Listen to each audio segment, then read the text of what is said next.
Hello दोस्तों, कैसे हो? आपका स्वागत है त्रिपान स्टडी सेंटर में। यहाँ पर जो हम करने जा रहे हैं काफ़ी महत्वपूर्ण टॉपिक, महिलाओं की स्थिति। ये BA first year semester second Punjab university के बच्चों के लिए है, जिन्होंने जो है सब्जेक्ट लिया हुआ है एससीपी यानी पंजाब हिस्ट्री ऑफ कल्चर, जो काफ़ी महत्वपूर्ण है। और देखा जाए तो यहाँ पर जो हम करेंगे मौर्य, गुप्त एवं वर्धन काल के अंतर्गत महिलाओं की स्थिति, कि इन तीनों काल में महिलाओं की स्थिति कैसी थी। लेकिन ये सिलेबस करने से पहले एक बात जो मैं हमेशा कहता हूँ, जिसको आपको सोचना भी चाहिए, कि जितना हो सके इस वीडियो को शेयर करें, जितना हो सके व्हाट्सएप स्टेटस पे लगाएं, जिससे ये वीडियो दूसरे बच्चों तक भी बहुत ही आसानी से पहुँच सके। अगर पहली बार मेरे चैनल पे आए हो, पहली बार वीडियो देख रहे हो, अगर समझ में आ रहा है तो चैनल को सब्सक्राइब करके अपने मोबाइल में सेव कीजिए, क्योंकि यहाँ पर 6th क्लास से लेके एमए तक के बच्चों के लिए सारी वीडियो उपलब्ध है। तो ये आपके लिए फ़ायदेमंद जो है चैनल बन सकता है। सब्सक्राइब करने से आपके मोबाइल में स्टोरेज भरेगा नहीं, लेकिन समय समय पर आपको जो है त्रिपान स्टडी सेंटर का वीडियो ज़रूर मिलेगा। इसलिए सोचिए नहीं, सब्सक्राइब कीजिए। चलिए देखते हैं महिलाओं की स्थिति जो है मौर्य और गुप्त और वर्धन काल में किस प्रकार की थी। यहाँ पर जो हम बात करने जा रहे हैं गुप्त काल में महिलाओं की स्थिति, ये काफ़ी महत्वपूर्ण रहेगा। गुप्त काल में महिलाओं की क्या भूमिका थी, ये हर एक एग्ज़ाम पॉइंट ऑफ व्यू से क्वेश्चन काफ़ी महत्वपूर्ण रहता है। और सबसे महत्वपूर्ण बात है कि आपके लिए त्रिपान स्टडी सेंटर ने पॉइंट व्यू लाया है जो काफ़ी महत्व रखता है और हर क्लास के बच्चों के लिए मददगार साबित भी होता है। यदि हम यहाँ पर बात करें सती प्रथा की, तो देखा जाए तो गुप्त काल के अंतर्गत महिलाओं की स्थिति में देखा जाए तो सती प्रथा का अपना एक विशेष स्थान था। और इस काल में सती प्रथा के संकेत तो मिलते हैं, पर औरतों पर सती होने के लिए दबाव नहीं डाला जाता था। ये महत्वपूर्ण बात आ जाती है गुप्त काल में, कि औरतों पर सती होने के लिए दबाव नहीं डाला जाता था। जो स्त्री स्वयं सती होती थी उनको सती कर दी जाती थी, लेकिन दबाव नहीं डाला जाता था। और इस बात का जो है प्रमाण हमें बृहस्पति स्मृति एवं कालिदास रचित शूद्रक और भास में भी सती प्रथा के बारे में उल्लेख मिलते हैं। और इस काल में सती होने का एक प्रमाण तब मिलता है जब 510 ईसा में गोपराज, जो कि राजा भानुगुप्त का सेनापति था, कि पत्नी अपने पति के मृत्यु हो जाने पर मध्य प्रदेश में एरन नामक स्थान पर सती हो गई थी। तो इससे ये पता लगता है कि गुप्त काल में सती प्रथा प्रचलित थी, क्योंकि राजा भानुगुप्त के सेनापति की पत्नी ने ऐसा ही किया था। तो सती प्रथा तो थी, लेकिन यहाँ पर देखा जाए तो दबाव डाल के सती नहीं करवाई जाती थी। तो ये महत्वपूर्ण बात आता है। इवन देखें तो वेश्यावृत्ति भी उस समय काफ़ी प्रचलित था गुप्त काल में। और इस काल में वेश्यावृत्ति भी प्रचलन में था, किंतु इसे अच्छे नज़रियों से नहीं देखा जाता था। वेश्यावृत्ति को समाज गलत नज़रियों से देखता था। और इस काल में वसंत सेना, रागमंजरी एवं चंद्रसेन प्रसिद्ध गायकों में से थी। और इनके इस पेशे को त्याग कर समाज में सामान्य जन की तरह जीवन व्यतीत करने के प्रमाण भी मिलते हैं, कि वेश्यावृत्ति करने के पश्चात जो है सभी स्त्री ने अपना सामान्य जीवन भी व्यतीत किया था समाज में रह के, और समाज वालों ने इसको एक्सेप्ट भी किया था। तो ये देखा जाए तो काफ़ी महत्वपूर्ण यहाँ प्रमाण मिलते हैं। आगे देखें तो बौद्ध धर्म का स्त्री के प्रति रवैया, चलिए देखते हैं। बौद्ध धर्म का स्त्रियों के प्रति रवैया देखा जाए तो बौद्ध धर्म में आरंभिक काल में बुद्ध ने औरतों के संघ में प्रवेश पर रोक लगा दी थी। बुद्ध धर्म में आरंभिक काल में बुद्ध ने औरतों के संघ में प्रवेश पर रोक लगाई थी, पर सामान्य बौद्ध धर्म के लोग स्त्रियों के प्रति नर्म भाव रखते थे। समाज में औरतों की दबी हुई अवस्था को देखते हुए अशोक ने महाप्रांतों के एक विशेष वर्ग के स्त्रियों की भलाई कार्य के लिए नियुक्त भी किया था। भलाई कार्य करने के लिए स्त्री की नियुक्त करना अशोक के द्वारा, ये महत्वपूर्ण बात है, क्योंकि अशोक भी जो है बौद्ध धर्म को ही मानता था। देखा जाए तो बौद्ध धर्म में औरतों के प्रवेश पर रोक लगाई गई थी, लेकिन बौद्ध धर्म में जो है महात्मा बुद्ध की पत्नी ही पहली औरत थी जो बौद्ध धर्म में प्रवेश की थी। बेशक उसके बाद रोक लगा दी गई थी, बट इसका हम कोई सार्थक रूप नहीं देख रहे हैं। इस तरह यह कहा जा सकता है कि कई तरह भी की रोक टोक के बावजूद मौर्य काल में महिलाओं की स्थिति बेहतर हुई। तो ये इसमें कोई दो राय नहीं है कि बौद्ध धर्म का जो है काफ़ी महत्वपूर्ण रवैया यहाँ पर देखा जाए तो महिलाओं के प्रति थी। उसके पश्चात आता है संपत्ति का अधिकार। कहते इस काल में परिवार के पुरुष को पैतृक संपत्ति का अधिकार होता था। संपत्ति के अधिकार जो था पैतृक था, पिता के बाद पुत्र को और पुत्र के बाद पुत्र को, तो इसे पैतृक कहते हैं।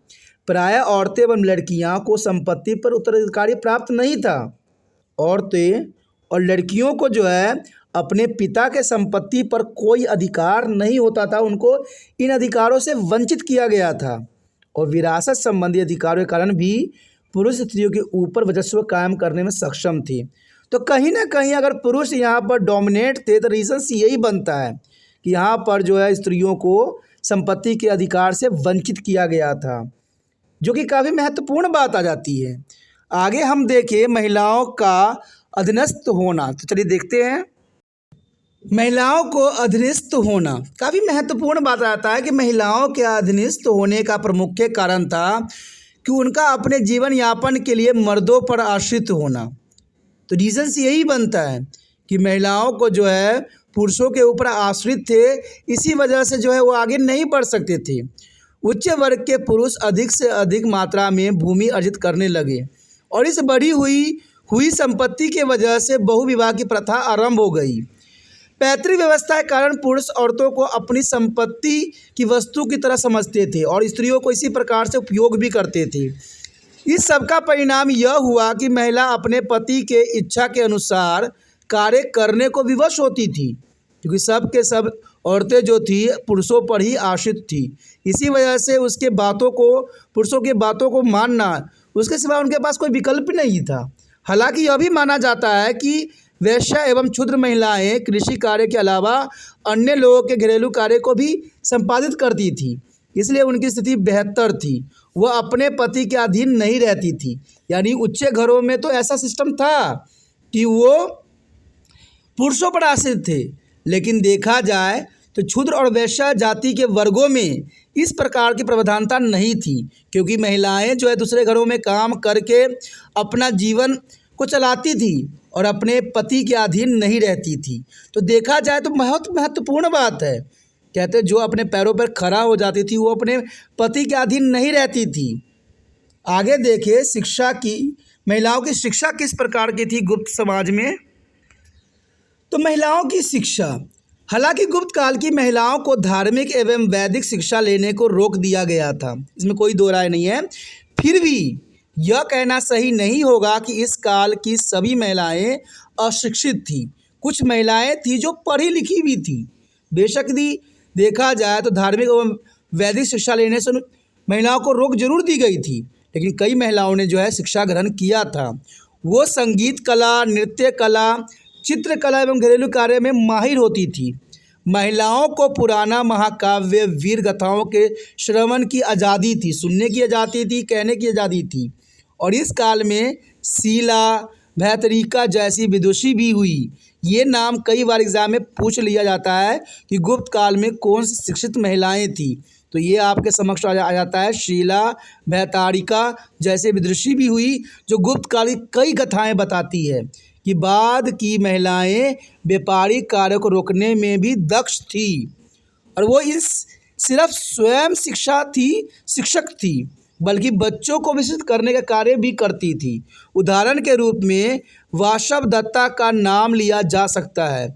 वह इस काल की सिर्फ एक भावुक नायिका ही नहीं थी, बल्कि वह पूर्ण रूप से शिक्षित एवं संस्कारी लड़की भी थी। तो आपके समक्ष 3 नाम आ गया, शीला, भैतारिका और वासव दत्ता। ये सारे के सारे जो औरतें थी वो गुप्त काल में काफ़ी शिक्षित और संस्कारी थी। तो देखा जाए तो महिलाओं की शिक्षा उच्च वर्ग में देने का प्रावधान अवश्य था, लेकिन जो है क्षुद्र वैश्य जातियों में, वर्गों में जो है शिक्षा का प्रावधान नहीं था। देखा जाए तो पोशाक एवं आभूषण, यानी पोशाक एवं आभूषण जो है गुप्त काल में किस प्रकार की थी महिलाओं के लिए। तो इस काल की महिलाएं सूती, ऊनी एवं रेशमी वस्त्र धारण करती थी। ये बहुत ही साधारण बात है और ये प्रायः महंगा ब्लाउज कुर्ती पहना करती थी। गुप्तकालीन महिलाएं जो है आभूषण धारण करने की शौकीन थी। आभूषण धारण करने की वो बहुत काफ़ी शौकीन थी और उनके आभूषण सोना, चांदी एवं हाथी के दांत के बने होते थे। अंगूठियाँ, कंगन एवं हार सामान्य सभी महिलाएं धारण करती थी और वह जवाहरात आदि भी पहना करती थी। वो अपने बालों को तरह तरह से संवारा भी करती थी और बाल पर पुष्प सजा भी की जाती थी। इस तरह हम कह सकते हैं कि इस काल की महिलाओं में जो फैशन प्रिय थी, यानी इस समय काल में महिलाएं फैशन भी की करती थी, पुष्प सज्जा भी करती थी और हर तरह के प्रावधान जो है संवरने के लिए किया जाता है वो सारे कार्य भली भांति करती थी। तो देखा जाए तो यहाँ पर गुप्त काल में महिलाओं की स्थिति उतार चढ़ाव की स्थितियों से गुजरी है और देखा जाए तो ये महत्वपूर्ण बात बन जाता है एग्जाम पॉइंट ऑफ व्यू से। आगे का जो हमारा टॉपिक होगा वो होगा वर्धन काल में महिलाओं की स्थिति। वर्धन काल में महिलाओं की स्थिति किस प्रकार की थी हम आगे बात करेंगे, तो आप बने रहे तिरपान स्टडी सेंटर के साथ और जितना हो सके इस वीडियो को शेयर जरूर करें, क्योंकि शेयर ही दूसरे बच्चों का केयर है। अगर पहली बार मेरे चैनल पे आए हो, पहली बार वीडियो देख रहे हो, समझ में आ रहा है, अच्छा लग रहा है, तो जितना हो सके इस वीडियो को शेयर करें, क्योंकि शेयर करना कहते हैं हर एक व्यक्ति का कर्म होना चाहिए, क्योंकि दूसरे को शेयर करने से आपके मन में शांति मिलेगी, क्योंकि दूसरे का हेल्प करना ही कहते हैं ना एक महत्वपूर्ण बात होता है, क्योंकि नर सेवा नारायण सेवा सुना ही होगा आप लोगों ने। तो इस बात को जो है इग्नोर मत कीजिए, ज़रूर शेयर कीजिए। पहली बार मेरे चैनल पे आए हो, पहली बार वीडियो देख रहे हो, समझ में आ रहा है, अच्छा लग रहा है और चाहते हो कि और भी वीडियो आपको इसी प्रकार प्राप्त होता रहे, तो दोस्तों चैनल को सब्सक्राइब करके अपने मोबाइल में सेव कीजिए। सब्सक्राइब कीजिएगा तभी जो है अगले वीडियो का नोटिफिकेशन मिलेगा, और सब्सक्राइब नहीं कीजिएगा तो नोटिफिकेशन नहीं मिलेगा। और आपको तो पता है कि सब्सक्राइब करने से आपका मोबाइल स्पेस बढ़ेगा नहीं, लेकिन समय समय पर जो है वीडियो अवश्य मिलेगा और आपको याद दिलाता रहेगा कि आपको जो है आगे बढ़ना है। इसलिए सोचिए नहीं, विचार न कीजिए, अभी तिरपान स्टडी सेंटर को सब्सक्राइब करके अपने मोबाइल में सेव कीजिए।